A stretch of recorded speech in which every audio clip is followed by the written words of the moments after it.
Allahabad high court के न्यायाधीश justice Shekhar Yadav का मुस्लिमों को कठमुल्ले बोलने वाला बयान काफी समय से चर्चा में है। ये बयान उन्होंने कुछ वक्त पहले एक कार्यक्रम के दौरान दिया था।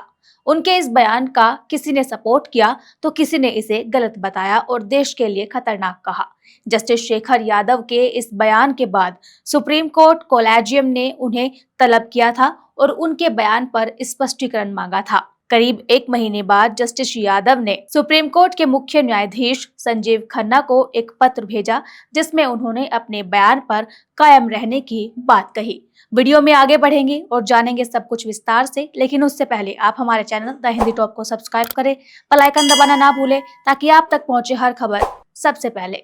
दरअसल सुप्रीम कोर्ट कोलेजियम ने जस्टिस शेखर कुमार यादव द्वारा मुस्लिमों को निशाना बनाने वाले बयान को लेकर तलब किया था। उस नोटिस के करीब एक महीने बाद इलाहाबाद हाईकोर्ट के जज शेखर कुमार यादव ने मुख्य न्यायाधीश संजीव खन्ना को पत्र लिखकर अपने बयान पर कायम रहने की बात कही है। साथ ही उन्होंने ये भी स्पष्ट किया कि उनके बयान से न्यायिक आचार संहिता का कोई उल्लंघन नहीं हुआ है। बता दें कि इलाहाबाद हाईकोर्ट के मुख्य न्यायाधीश अरुण बंसाली ने 17 दिसंबर को सीजेआई संजीव खन्ना के नेतृत्व में कोलेजियम के साथ संजीव यादव की बैठक के बाद उनसे इस मुद्दे पर स्पष्टीकरण मांगा था। जस्टिस यादव ने कहा था कि उनका भाषण कुछ स्वार्थी तत्वों द्वारा गलत तरीके से पेश किया जा रहा है और उन्होंने ये भी दावा किया कि न्यायपालिका के वे सदस्य जो सार्वजनिक रूप से अपनी बात नहीं रखते, उन्हें न्यायिक बरादरी के वरिष्ठों द्वारा सुरक्षा दी जानी चाहिए। जस्टिस यादव ने यह भी साफ किया कि उनके बयान से न्यायिक आचार संहिता का कोई उल्लंघन नहीं हुआ था और उनका उद्देश्य समाज में किसी प्रकार की नफरत फैलाना नहीं था।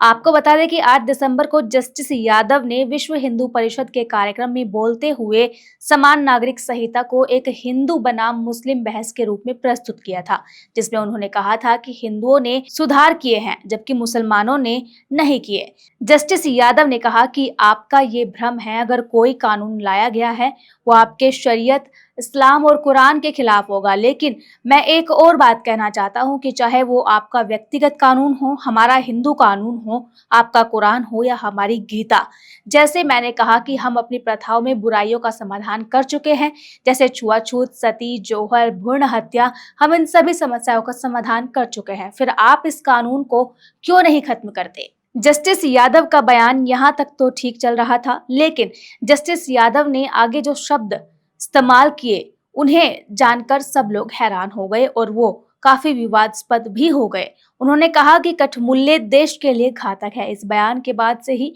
उनका नाम सुर्खियों में आ गया। उनके इस बयान को लेकर न केवल मुस्लिम समुदाय बल्कि कई अन्य राजनीतिक और सामाजिक संगठन भी नाराज हो गए। उनके खिलाफ शिकायतें दर्ज की गई और मामला सुप्रीम कोर्ट तक पहुंच गया। इतना ही नहीं, जस्टिस यादव का कठमुल्ले देश के लिए घातक है इस वाले बयान ने कई बड़े सवालों को भी जन्म दे दिया, क्योंकि एक न्यायाधीश का मुख्य कार्य निष्पक्षता, ईमानदारी और संविधान के सिद्धांतों के अनुसार फैसले लेना होता है, न कि इस तरह से किसी विशेष समुदाय के बारे में बयान देना।